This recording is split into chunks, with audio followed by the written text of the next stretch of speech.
Hi and hello everyone, I'm Eileen Samonte. I am here in the front of your screen to discuss the first three rules of subject and verb agreement. But before we proceed to the rules, so let us know what is a subject and what is a verb.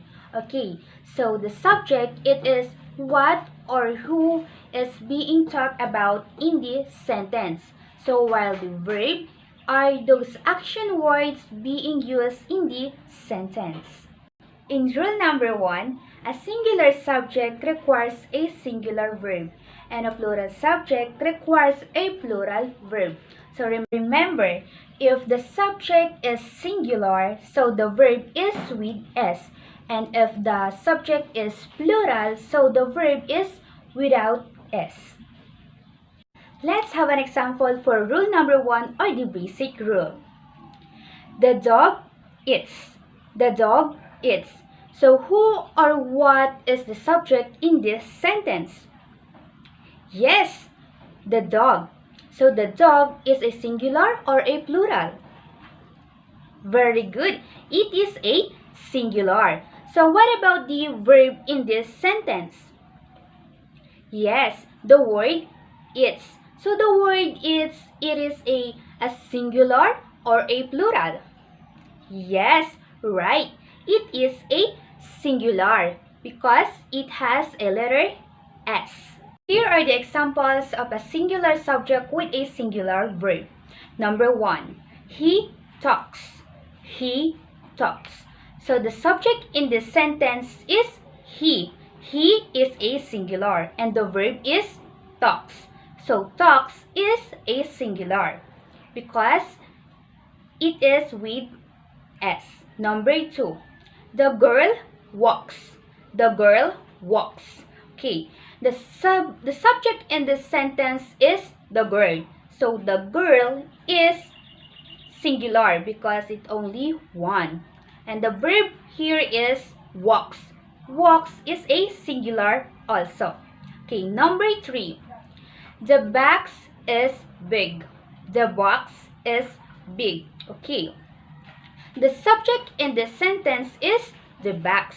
So the box is a singular and we use a singular linking verb. It is the word is. Rule number 2. So when the subject is followed by a phrase, so the verb agrees with the subject, not with the noun in the phrase.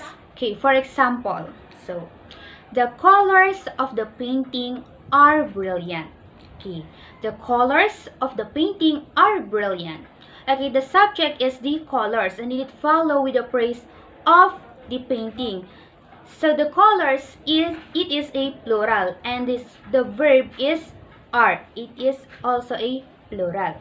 Okay, another example. The color of the bags is nice. Okay, the subject here is the color. So the color is a singular and we use a singular verb which is. Now let's proceed with the rule number 3. Okay, so these are for the compound words joined by and. Rule number 3, letter A. Use plural verb if the noun joined by and refer to a different person or thing. Okay, for example, the dog and goat are jumping over the hens.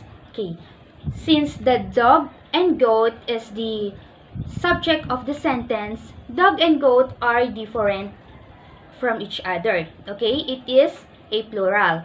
And the verb that we use is are. Okay, another example. Apple and banana are my favorite fruit.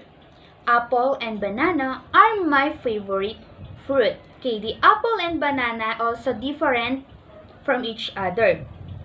Okay, so it is a plural.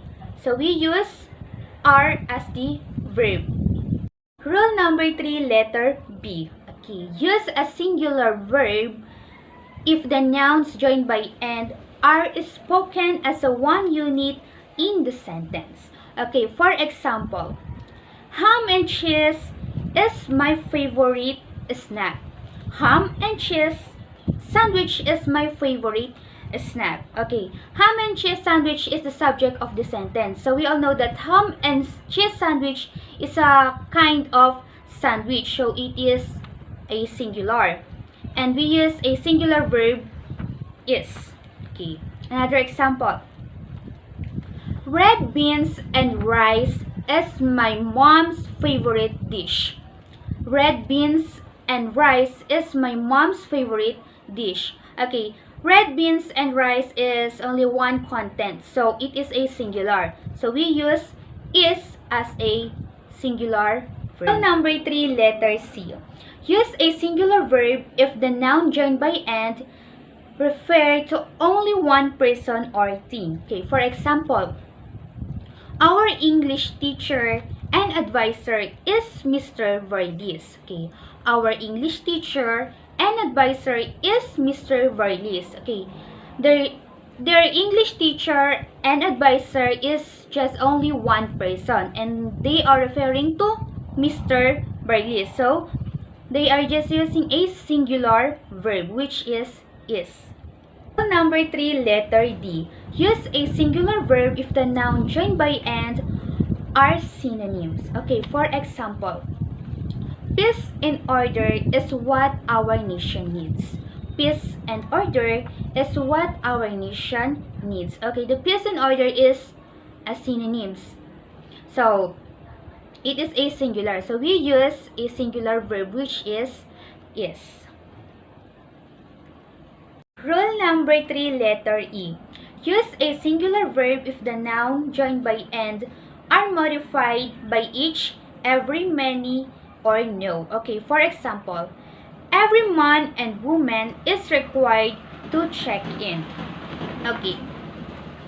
Since the sentence starts with every, so it is automatically singular. So, we use a singular verb. Okay, another example. No smoking is being implemented. So the word no. So automatically it is singular. So we use a singular verb, which is